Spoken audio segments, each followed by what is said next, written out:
Buenas noches, hermanos, amigos. Nos encontramos una vez más por este medio para compartir el estudio y la predicación de la palabra de Dios. Nos encontramos en el libro de Marcos, el estudio que estamos haciendo.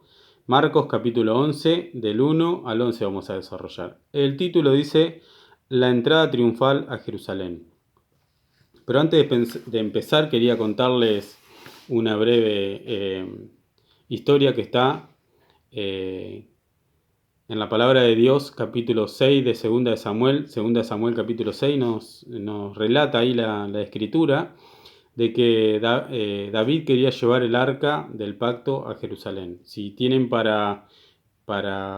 tiempo para leerlo, léanlo y van a entender lo que David hizo en ese momento para llevar el arca del pacto a Jerusalén, la ciudad de David.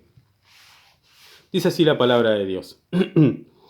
Cuando se acercaban a Jerusalén junto a Betfagé y a Betania, frente al monte de los olivos, Jesús envió a 2 de sus discípulos y les dijo: Id a la aldea que está enfrente de vosotros, y luego que entréis en ella hallaréis un pollino atado, en el cual ningún hombre ha montado, desatadlo y traedlo.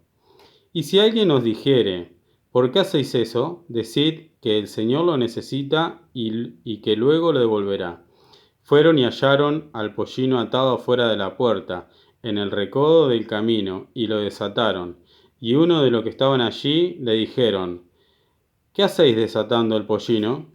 Ellos entonces le dijeron como Jesús había mandado, y los dejaron. Y trajeron el pollino a Jesús, y echaron sobre él sus mantos, y se sentó sobre él. También muchos tendían sus mantos por el camino, y otros cortaban ramas de árboles y las tendían en el camino. Y los que iban delante de los que venían detrás daban voces diciendo: Hosana, bendito el que viene en el nombre del Señor. Bendito el reino de nuestro padre David que viene. Hosana en las alturas. Y entró Jesús en Jerusalén y en el templo, y habiendo mirado alrededor todas las cosas, como ya anochecía, se fue a Betania con los 12. Hasta acá la palabra de Dios, ¿no? Marcos, los tres primeros evangelios, Mateo, Marcos y Lucas, nos relatan muy pocas veces la entrada de Jesús en Jerusalén. Esta no era la primera vez que Jesús visitaba Jerusalén, pero sí se centraron en este momento. Se centraron muy bien en este momento de la entrada triunfal de Jesús en Jerusalén. Vemos la demás entrada porque Jesús había hecho amigo ahí en Betania, que estaba cerca, y Jesús subía a las fiestas, a todas las fiestas Jesús subía a cumplir, a adorar, ¿no? Adorar al Padre. Eso lo vemos en el libro de Juan, las veces que subió Jesús a Jerusalén, en Juan 2.13, Juan 5.1 y Juan 7.10. En el relato paralelo hay algo que impacta, ¿no? Un relato paralelo a este. Lo vamos a encontrar en Mateo 23:37. Acá damos un par de vueltas a las hojas. Mateo 23:37.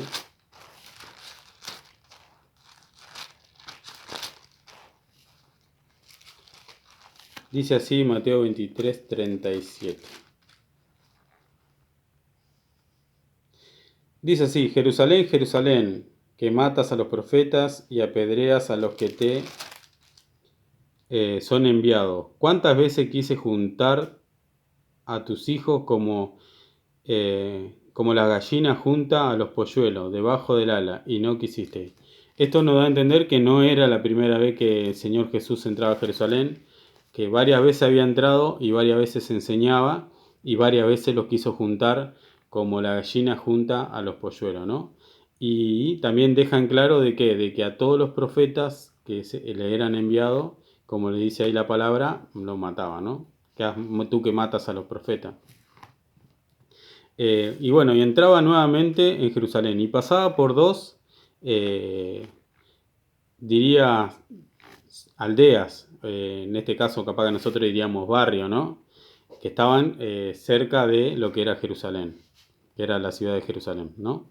Una era Betfagé, y la palabra, busqué lo que el significado de la palabra, y el significado eh, quería decir casa, casa de higos, casa de de higos. Quiere decir que era un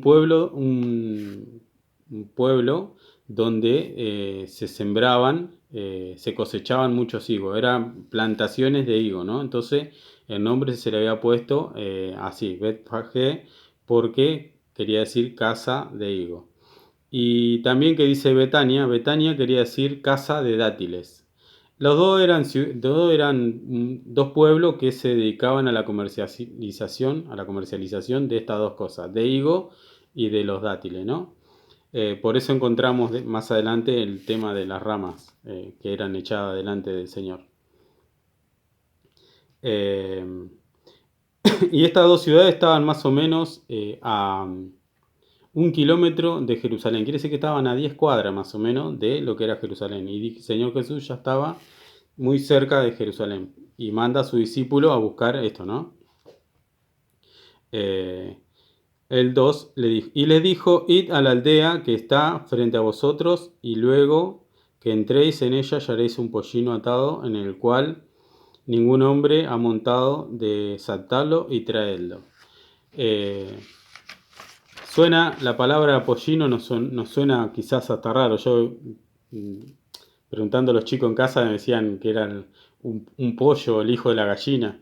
Y pollino es la cría del burro, digamos, es un burrito, como quien dice, ¿no? Un animal de carga. Y bueno, le dijo que vayan a buscar este animal de carga, que lo desataran y se lo trajeran al Señor para entrar en Jerusalén, ¿no?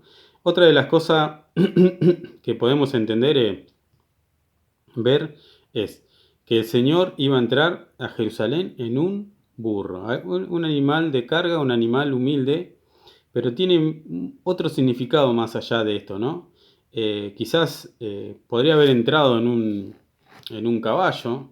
Eh, la Biblia en varias oportunidades, en muchos lugares que estuve buscando, hacía referencia de varios reyes montando un burro, ¿no? Pero tiene un significado, es decir, que el rey, cuando un rey salía a la batalla contra otros países, otras naciones, iba montado en un caballo, en un corcel, quizás hasta el mejor corcel, el mejor caballo que existía.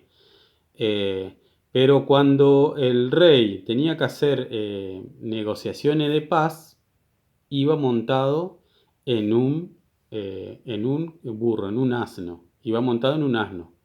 Y esto ¿qué nos quiere decir? Que el Señor venía en un burro, iba a entrar en un burro a Jerusalén. El príncipe de paz que la Escritura nos promete, que nos prometía, estaba entrando en Jerusalén, ¿no? ¿Por qué? Porque Él vino a hacer la paz, vino a entrar a Jerusalén para morir en la cruz, para hacer la paz, que nosotros tengamos la paz con Dios, ¿no? Que nosotros pudiéramos tener esa paz con Dios. Entonces, ¿qué nos da a entender? De que el príncipe de paz estaba entrando en Jerusalén, ¿no? Como le decía, que el burro representaba, el rey sentado en un burro representaba que venía en son de paz o venía a negociar, en este caso, el rey. El Señor Jesús venía a hacer la paz para que nosotros tengamos con Dios, ¿no? Venía entrando para poder ser ese puente hacia Dios para que nosotros pudiéramos ser la paz. El 3 dice, y si alguien nos dijere que hacéis, ¿por qué hacéis eso? Decid, el Señor lo necesita. Y acá también vamos a ver otra cosa, ¿no? Que el Señor es omnisciente y omnipresente. Siempre está viendo más allá de que nosotros. Como el Señor siempre hasta sabe qué hay en vuestro corazón. Como le decía, yo no necesito que nadie me dé testimonio del hombre porque sé lo que hay en el corazón del hombre. Él ya sabía que iba a estar tal animal atado, que iba a estar en tal lugar y que tranquilamente lo vayan a buscar. Y los discípulos confiados en las palabras del Señor, van a buscar ese animal, ¿no? El pollino de Ana, el burrito, como quien dice.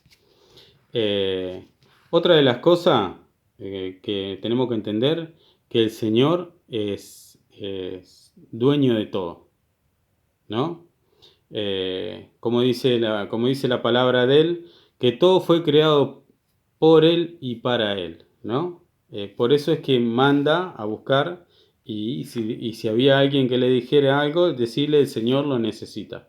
Dos palabras, tres palabras, el Señor lo necesita. Vemos Colosenses 1:16, leemos ahí. Colosenses 1:16.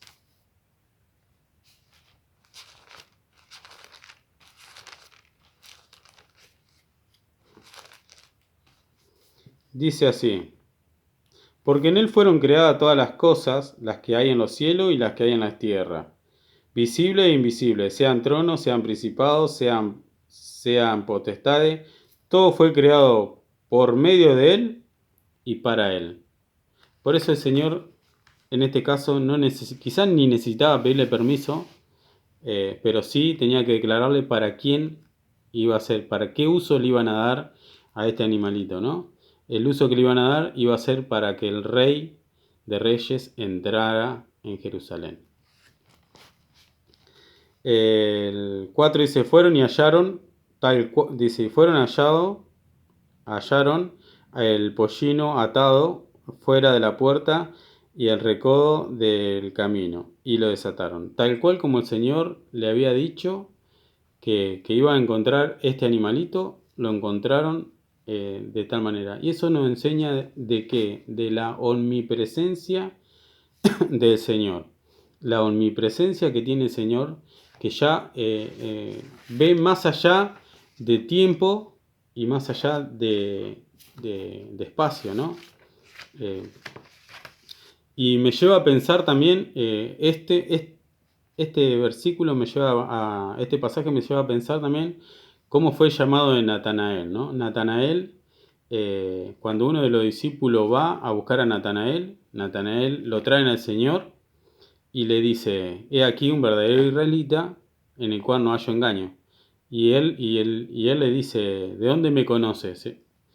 Y el Señor le dice, te vi, cuando estaba debajo de la higuera, te vi. Y ahí le adora. En este caso, a sus dos discípulos le manda a buscar algo que el Señor ya había visto. Vayan a tal lado y está el pollino atado y tráemelo. Si alguien le dice, decirle que el Señor lo necesita. Y ellos fueron. Bueno, y dice, uno de los que estaban allí, uno de los dueños, el dueño de este animal, le dijo, ¿qué hacéis desatando el pollino? Y ellos entonces le dijeron, como Jesús le había mandado, ¿no? Y yo creo que estas palabras que sonaron, tres palabras, ¿no? El Señor lo necesita, fue más que suficiente para que estas personas no dejaran que se llevaran el animalito, el pollino. Lo dejaron que se lo llevara. Quizás porque conocían para quién era el animal, para quién era el asno, porque no era la primera vez que el Señor entraba en Jerusalén. Y otra de las cosas que también podemos llegar a pensar, que cuando se dijo la palabra Señor, sabían a quién se refería, ¿no? Quizás se refería a Dios, ¿no? A Dios Todopoderoso. Entonces, ya sabían para quién era, porque cuando nombran el Señor lo necesita, sabían que se referían a Jesús, o directamente pensaron que era para Dios, ¿no? Para alguien que estaba fuera superior a ellos. El 6 dice, y ellos entonces lo trajeron a Jesús y como había mandado y le dijeron, no, y le trajeron el pollino a Jesús y echaron sobre él sus mantos y se sentó sobre él. Y acá vemos una acción también de los discípulos, ¿no? De cómo los discípulos, dice, en ese momento eh, se despojaron de una prenda que era el manto, que era una prenda que se usaba arriba de la ropa, que era desde el cuello hasta los pies. Y se desprendieron, se sacaron de esa prenda y la pusieron sobre el burro para que el Señor se sentara, ¿no? Para que el Señor tuviera comodidad. Y, y eso lo llevo para mi vida, ¿no? Cuántas veces nos toca desprendernos de algo para el Señor, ¿no? Cuántas veces nos toca desprendernos quizás de tiempo. No vamos a hablar de cosas materiales, vamos a hablar de tiempo, ¿no? Cuánto nos cuesta a veces despojarnos de un tiempo de esta vida, de vivir una vida secular y dedicársela a ese tiempo a Dios?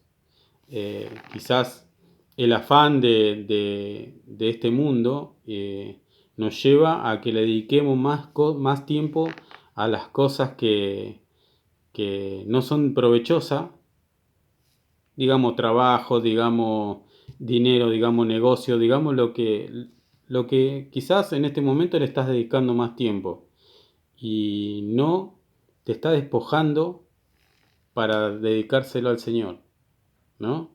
Vamos a hablar de tiempo porque de lo material el Señor pone en el corazón de las personas cuando despojarse de algo para la obra del Señor o para el Señor. Sabemos que el Señor nos dijo que si hacemos un bien a nuestro hermano, a Él se lo hacemos.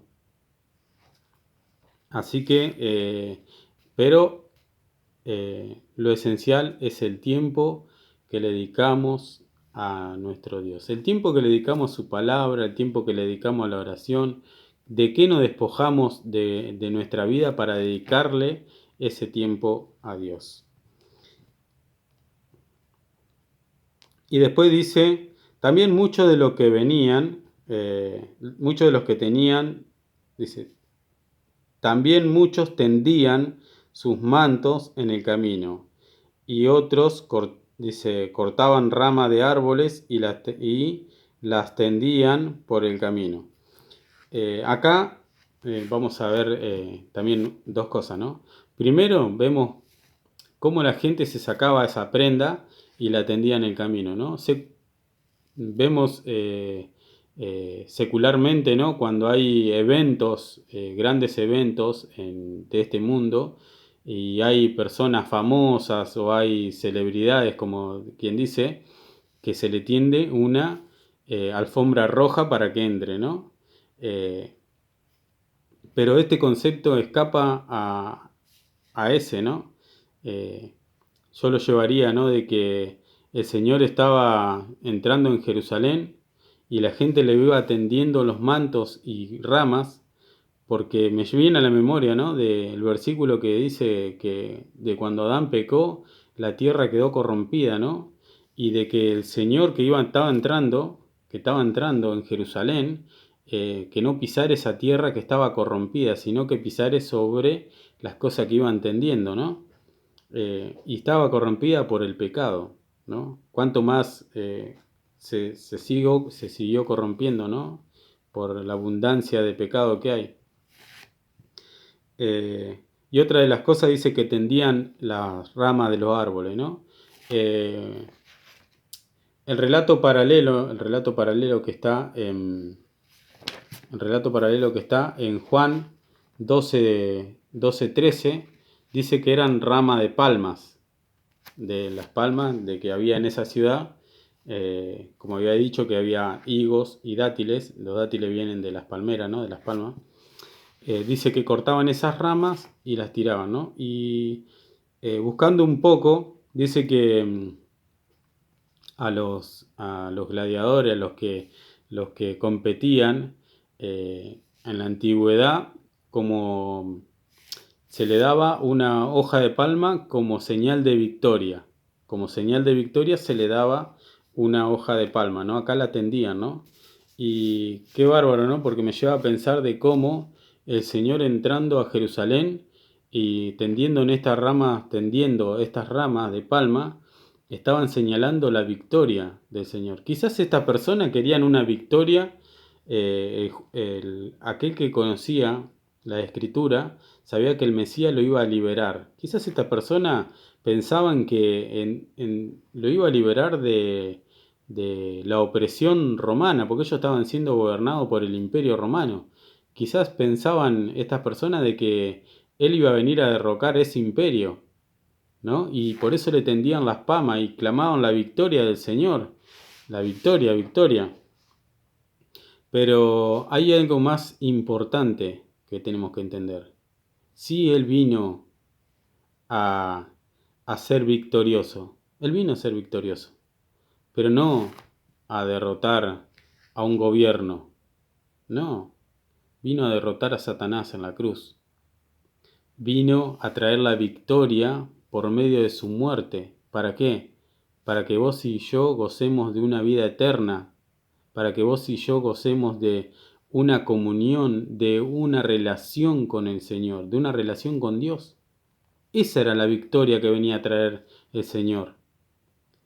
Y a futuro va a venir a reclamar ese trono acá en la tierra y va a traer una victoria sobre este mundo. Pero la primera victoria ya está, ya es nuestra. La primera victoria la obtuvo en la cruz, derrotando a Satanás.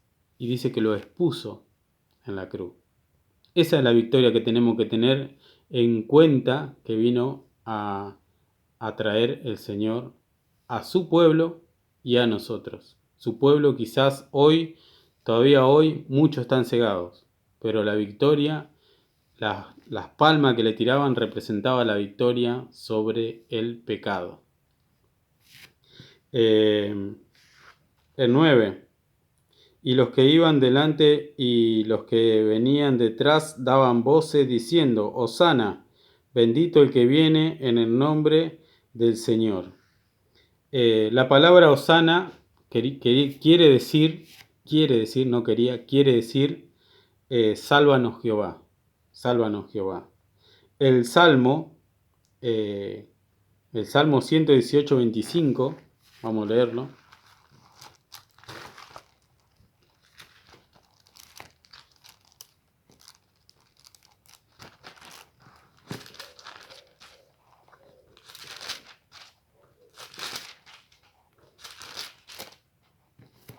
El Salmo 118, 25 dice: Oh Jehová, sálvanos ahora, te ruego, oh Jehová, que no hagas prosperar ahora.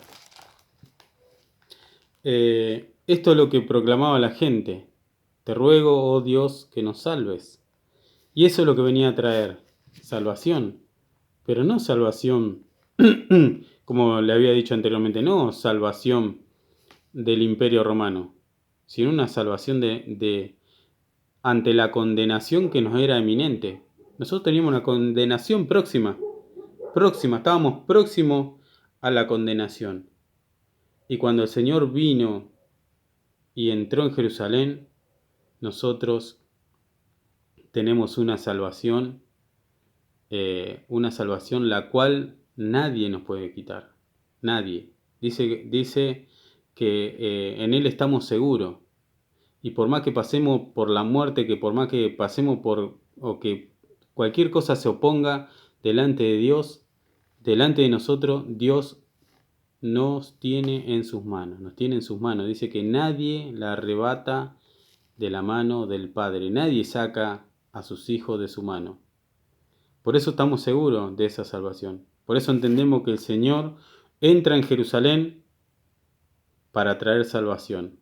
No de lo que nos puede pasar en este mundo, porque estamos expuestos a un montón de cosas, pero sí de la condenación que no era próxima. ¿Sí? Hoy, si estás escuchando por primera vez, quiero decirte que hay una condenación para el hombre. Para el hombre que no se arrepiente y pide perdón, para el hombre que no acepta que Jesús es el Hijo de Dios, Para la persona que rechaza a Dios hay una condenación que no se tarda. Por eso queremos que hoy abra los oídos y entienda que Jesús entró en Jerusalén, que Jesús caminó en esta tierra, predicó el Evangelio, el reino de los cielos se ha acercado, arrepentíos. Y quiero decirte que entró para triunfar sobre el pecado y la muerte, para darte vida, para darme vida. Quiero que en esta noche recapacites eso y que pienses que el Señor viene a traerte vida. Y nuevamente la gente dice, bendito el reino de nuestro padre David que viene. La gente tenía en claro de que la descendencia de David iba a venir un rey, que se iba a sentar en el trono para siempre. No era que se iba a sentar en el trono y que iba a envejecer ahí en el trono y que iba a morir de viejo, no. El Señor Jesús se sentó en el trono de la majestad en los cielos y vive para siempre, ¿no? Bendito el que viene en el nombre de ¿quién? De Dios, del Señor. Después dice, Hosana en las alturas. Y eso me lleva al nacimiento del Señor Jesús cuando los ángeles se le aparecen a los pastores y le dice una palabra.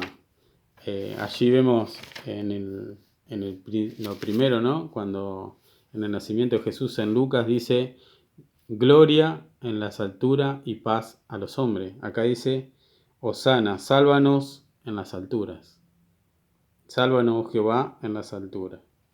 Y el 11 dice, y entró Jesús en Jerusalén y en el templo, y habiendo mirado alrededor todas las cosas, que ya, dice, como ya anochecía, se fue a Betania con los 12. Betania era la ciudad donde estaba el amigo Lázaro que había resucitado, que lo había resucitado entre los muertos. Seguramente habían ido a posar ahí.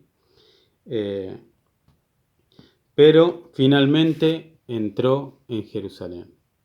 Y se acuerdan que al principio de cuando empecé a hablarle, a contarle la entrada triunfal a Jerusalén, nombré la entrada del Arca del Pacto a Jerusalén. En ese entonces David la lleva a Jerusalén. ¿Por qué?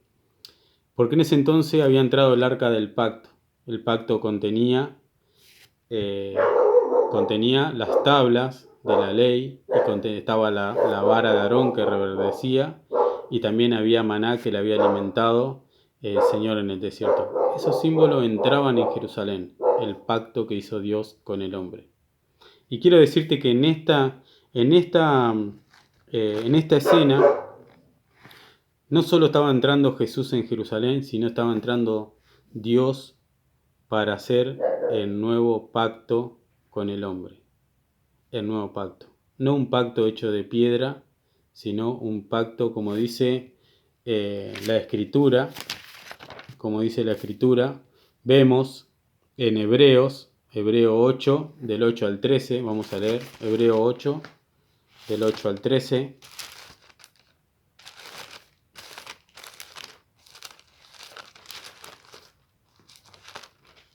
Hebreo 8, del 8 al 13. Dice así: porque reprendiéndolos dice, he aquí viene en día, dice el Señor, en que estableceré con la casa de Israel y la casa de Judá un nuevo pacto. No como el pacto que hice con sus padres, en el que los tomé de la mano para sacarlos de la tierra de Egipto, porque ellos no permanecieron en mi pacto. No permanecieron en mi pacto, y yo me desentendí de ellos, dice el Señor. Por lo cual este es el pacto que haré con la casa de Israel después de aquellos días, dice el Señor. Pondré mis leyes en su mente, en la mente de ellos, y sobre su corazón escribiré, y seré para ellos el Dios, por Dios, y ellos me serán a mí por pueblo. Y ninguno enseñará a su prójimo, ni ninguno a su hermano, diciendo, conoce al Señor, porque todos me conocerán, desde el el menor hasta el mayor de ellos, porque seré propicio a su injusticia, y nunca más me acordaré de sus pecados y de sus iniquidades. Al decir nuevo pacto, ha dado por viejo el primero, y lo que se da por viejo y se envejece está próximo a desaparecer. Este es el nuevo pacto que el Señor venía a hacer con nosotros. Este es el nuevo pacto que el Señor, entrando en Jerusalén, ¿no? Es un nuevo pacto.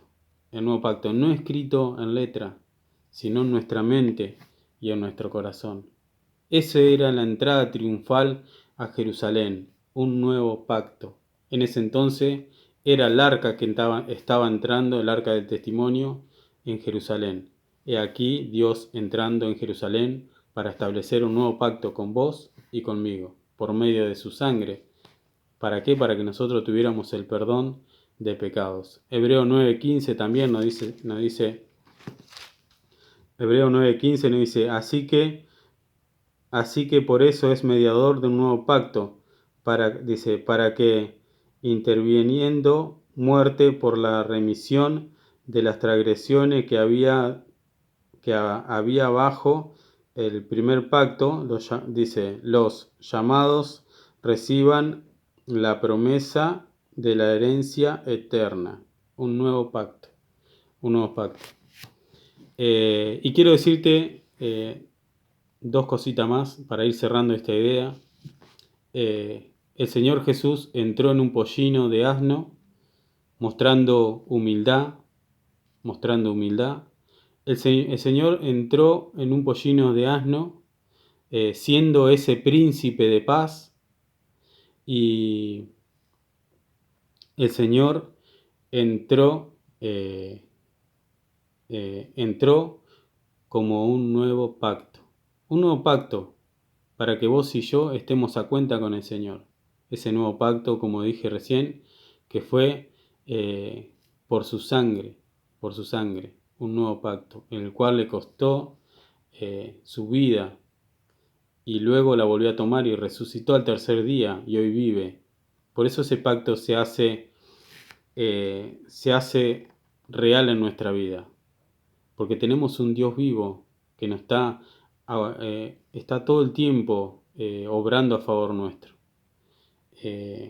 También tenemos que entender 2 Corintios 3:6 y cerrar esta idea, 2 Corintios 3:6.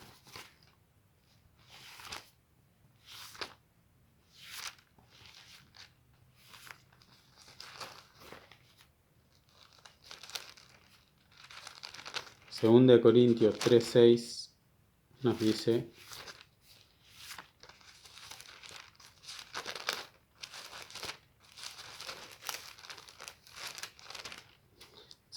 Segunda Corintios 3:6 nos dice, el cual asimismo nos hizo ministros competentes de un nuevo pacto, no de letra, sino de espíritu, porque la letra mata, mas el espíritu vivifica. Y acá tenemos que también entender de que Él hizo un nuevo pacto. Ahora nosotros somos ministradores de ese nuevo pacto. Quiere decir que nosotros tenemos que enseñarte y enseñarles a aquellas personas, a aquellos seres queridos, de que Dios vino y entró en Jerusalén para hacer un nuevo pacto. Para hacer ese pacto, no de letra, porque dice que la letra mata, la ley, que por la ley entendemos que somos pecadores. ¿Por qué? Porque no podemos cumplir la ley. Santiago nos dice que si cumplimos toda la ley, pero le erramos en un punto, nos hacemos culpables de todo. Y yo creo que todos en algún momento mentimos y somos culpables de toda la ley. Tanto como el que miente, como el que mata, como el que adultera, como el que codicia, como el que envidia. Todos. Por eso, por la letra entendemos, por ese pacto escrito en letra, entendemos de que somos pecadores y que estamos perdidos. Este nuevo pacto que fue escrito en nuestra mente y en nuestro corazón es un pacto para vida, para que traiga vida a nuestra vida, ¿no? ¿Por qué? Porque antes estábamos muertos en delitos y pecados, pero ahora estamos vivos por la gracia divina del Señor Jesucristo.